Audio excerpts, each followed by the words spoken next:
नमस्कार, मैं हूं निरंजन कुमार। DWN न्यूज में आप सभी का स्वागत है। तो आखिर लंबे इंतजार के बाद दिल्ली में बीजेपी की सरकार बन गई है और इसके साथ साथ कैबिनेट का भी विस्तार हो गया है। क्योंकि लंबे समय से ये चर्चा चल रही थी कि कब बीजेपी अपना मुख्यमंत्री उम्मीदवार जो है घोषित करेगी और उसके बाद कैबिनेट का विस्तार हो गया। तो आखिर 20 फरवरी को दिल्ली के सीएम के रूप में रेखा गुप्ता को मौका मिल गया है और रेखा गुप्ता अब जो है दिल्ली की मुख्यमंत्री हैं और उनके साथ साथ 6 कैबिनेट मिनिस्टर जो है उन्होंने भी शपथ ली है। तो मैं आपको बाद में बताऊंगा कि आखिर वो 6 कैबिनेट मिनिस्टर कौन कौन हैं जो रेखा गुप्ता के साथ कदम से कदम मिला करके दिल्ली की तमाम जो योजनाएं हैं जिनके बारे में चुनाव से पहले बीजेपी चर्चा करती आई है उसको अब जो है धरातल पर उतारने की कोशिश करेगी। इसके लिए एक टाइम बाउंडेशन होगा कि कितने समय के अंदर दिल्ली की जो नई सरकार है, बीजेपी की जो सरकार है, वो नई योजनाओं को वो लागू करेगी। और सबसे पहले ये मैं बता दूं आपको कि सरकार का जो गठन हुआ है उससे पहले दिल्ली के रामलीला मैदान में भव्य शपथ ग्रहण का आयोजन किया गया और इस आयोजन में बीजेपी के शासित तमाम जो मुख्यमंत्री और उप मुख्यमंत्री थे उन्होंने शिरकत की। एनडीए शासित जितने भी सरकार हैं वहाँ के मंत्रियों ने, उप मुख्यमंत्री और मुख्यमंत्री ने भी शिरकत की। इसके साथ साथ कई सारे दिग्गज लोग भी थे, उद्योगपति भी थे जिन्होंने दिल्ली में 27 साल के बाद जब बीजेपी सत्ता में लौटी है तो इस शपथ ग्रहण समारोह को भव्य बनाने के लिए उन्होंने अपना समय दिया और इसको यादगार बनाया। वैसे भी आपको पता है कि दिल्ली का रामलीला मैदान जो है वो कई सारी ऐतिहासिक चीज़ों को समेटे हुए है और कई सारे आंदोलन को समेटे हुए है और यही वजह है कि दिल्ली में इस बार जब बीजेपी की सरकार बनी तो इसका भव्य आयोजन किया गया शपथ ग्रहण समारोह को लेकर के। और खुद प्रधानमंत्री नरेंद्र मोदी अपनी पूरी कैबिनेट के साथ इस मौके पर मौजूद थे। तो आखिरकार दिल्ली में रेखा गुप्ता को मौका मिल गया और रेखा गुप्ता अब जो है दिल्ली की मुख्यमंत्री हैं। उन्होंने अपना कार्यभार भी ग्रहण कर लिया और इसके साथ साथ कई सारी चीज़ें जो है उस पर उन्होंने काम करना शुरू कर दिया है।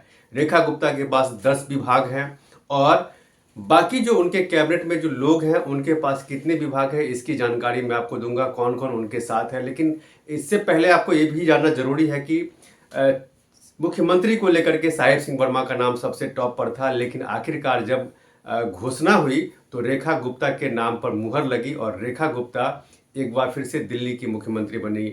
आपको पता है कि जब बीजेपी सत्ता में थी उस समय में आखिरी समय में सुषमा स्वराज दिल्ली की मुख्यमंत्री थी और जब चुनाव हुए तो चुनाव में कांग्रेस की जीत हुई और शीला दीक्षित मुख्यमंत्री बन गई थी। लेकिन अब जो है 27 साल के बाद जब बीजेपी पूरी बहुमत के साथ सत्ता में लौटी है तो एक बार फिर से महिला पर दांव खेला है। तो दिल्ली में जो है अब रेखा सरकार है, यानी कि रेखा गुप्ता मुख्यमंत्री बनी है और वो दिल्ली में तमाम सरकार की योजनाओं को लागू करेंगी। और लागू क्या करेंगी, एक जो सबसे बड़ी योजना रही है केंद्र सरकार की जिसको पिछली सरकार ने इम्प्लीमेंट नहीं होने दिया, लागू नहीं होने दिया, उसको सबसे पहले लागू कर दिया गया है और वो योजना है आयुष्मान भारत योजना। इस योजना को लागू कर दिया गया है और इसके साथ अपने पहले ही कैबिनेट में जैसे ही उन्होंने कार्यभार संभाला तो सबसे पहले आयुष्मान भारत योजना जो है केंद्र सरकार की उसको लागू किया, उस पर साइन किया उन्होंने और कैग की रिपोर्ट जो है उस पर भी साइन कर दिया है। अब कैग का रिपोर्ट जो है अब विधानसभा का जब सत्र होगा तो उसमें पटल पर रखा जाएगा और ये लोगों को पता चल जाएगा कि इस कैग रिपोर्ट में क्या है और पिछली सरकार ने क्या क्या घोटाले किए हैं। लेकिन यहाँ पर सबसे बड़ी बात है कि आपको मैं बता दूं कि कौन कौन लोग रेखा गुप्ता के साथ बने हैं इस कैबिनेट में। तो रेखा गुप्ता जो है दिल्ली की नई मुख्यमंत्री हैं और उनके साथ 6 मंत्री जो है 6 कैबिनेट मिनिस्टर जो है उनके साथ होंगे और उनके विभागों का बंटवारा हो गया है। और वो 6 कौन कौन लोग हैं वो आप जान लीजिए। उनके साथ प्रवेश वर्मा, आशीष सूद, मनजिंदर सिंह सिरसा, रविंद्र सिंह इंद्राज, कपिल मिश्रा और पंकज सिंह को भी महत्वपूर्ण मंत्रालय सौंप दिए गए, यानी कि इन लोगों को मौका मिला है रेखा गुप्ता के कैबिनेट में। तो ये बहुत ही भव्य आयोजन था एक तरह से कह लीजिए और इसमें तमाम राज्यों के जो मुख्यमंत्री और मंत्री थे वो भी जो है इसमें शामिल हुए। अब मैं आपको ये भी बता दूं कि कौन कौन जो लोग हैं जिसके पास क्या क्या मंत्रालय हैं वो आपको जानना ज़रूरी है। तो दिल्ली की सीएम रेखा गुप्ता ने अपने पास जो मंत्रालय रखे हैं वो आप जान लीजिए। उनके पास सामान्य प्रशासन है, सेवाएं हैं, वित्त है, राजस्व है, महिला एवं बाल कल्याण है, भूमि एवं भवन है, जनसंपर्क, सतर्कता एवं प्रशासनिक सुधार विभाग और प्लानिंग डिपार्टमेंट जो है रेखा गुप्ता ने यानी कि मुख्यमंत्री ने अपने पास रखे हैं। जबकि आपको याद होगा कि पिछली सरकार में अरविंद केजरीवाल जब मुख्यमंत्री थे तो उन्होंने अपने पास कोई भी विभाग नहीं रखे थे और उनके मुकाबले रेखा गुप्ता के पास 10 विभाग हैं।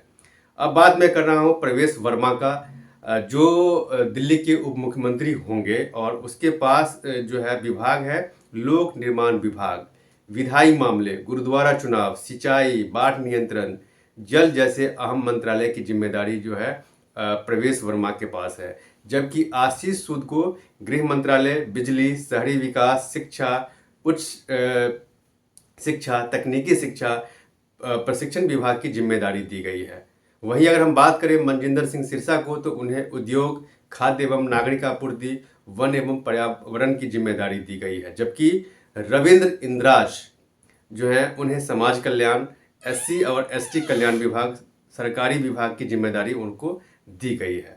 अगर हम बात करें कपिल मिश्रा की तो कपिल मिश्रा को कानून एवं न्याय, श्रम एवं रोजगार, डेवलपमेंट, कला एवं संस्कृति, भाषा और पर्यटन विभाग की जिम्मेदारी दी गई है। जबकि जो पंकज सिंह हैं उनको स्वास्थ्य, परिवहन, सूचना प्रौद्योगिकी की जिम्मेदारी दी गई है। तो ये सारे विभाग जो है इसका बंटवारा हो गया है और इसके साथ ही सारे जो उनके कैबिनेट में मिनिस्टर हैं सभी ने शपथ के साथ बाद जो है उन्होंने अपने अपने मंत्रालय को उन्होंने स्वीकार अपने अपने मंत्रालय को उन्होंने साइन कर दिया है। तो कुल मिलाकर के ये है कि सबने अपनी अपनी जिम्मेदारी ले ली है और अपना अपना मंत्रालय जो है उसका वो जो है उन्होंने अपने मंत्रालय को का पद जो है वो संभाल लिया है। तो अब देखना ये है कि आने वाले समय में जब सरकार काम करना शुरू करेगी तो कैसे ये पता चलेगा पब्लिक को कि पिछली सरकार के दौरान कितने घोटाले हुए थे, जिसकी बात बीजेपी सत्ता में आने से पहले कर रही थी, चुनावों के दौरान कर रही थी, वो देखने वाली बात होगी।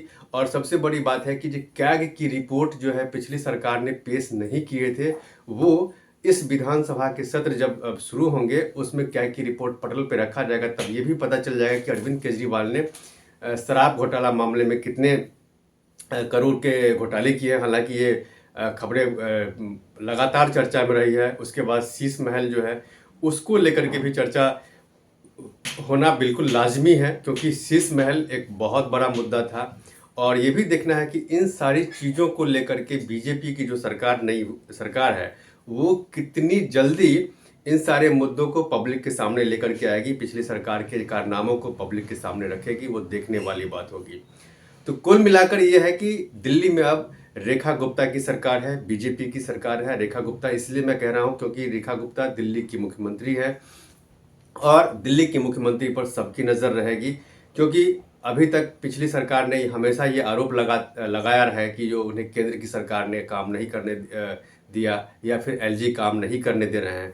अब इसके साथ क्या है, बीजेपी के पास डबल इंजन की सरकार है, केंद्र में भी बीजेपी की सरकार है और राज्य में भी बीजेपी की सरकार बन गई है और एलजी भी अब उन्हीं के हैं। तो अब देखना यह है कि कितनी जल्दी जितनी जो योजनाएं उन्होंने पब्लिक के सामने रखी थी कि सत्ता में आने के बाद वो इम्प्लीमेंट करेंगे तो वो कब होती है।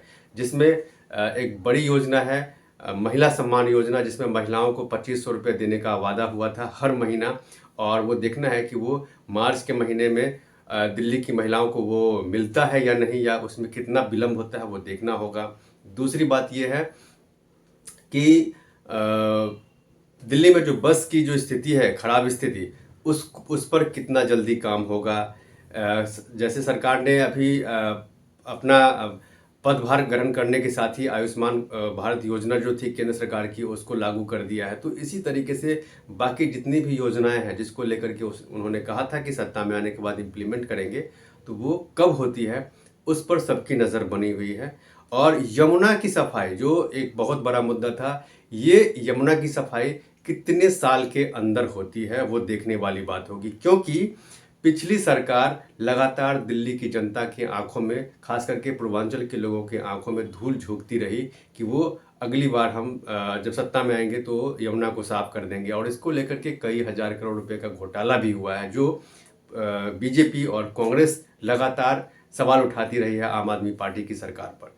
तो देखना यह है कि अब बीजेपी के पास काम करना है, काम के सिवाय उसके पास कोई ऑप्शन नहीं है, क्योंकि सत्ता में है, मुख्यमंत्री उसके हैं, सारे मंत्री उसके हैं और उनके पास पूरी बहुमत की सरकार है और एलजी और केंद्र की सरकार, सब तरफ से उनको सहयोग मिलेगा।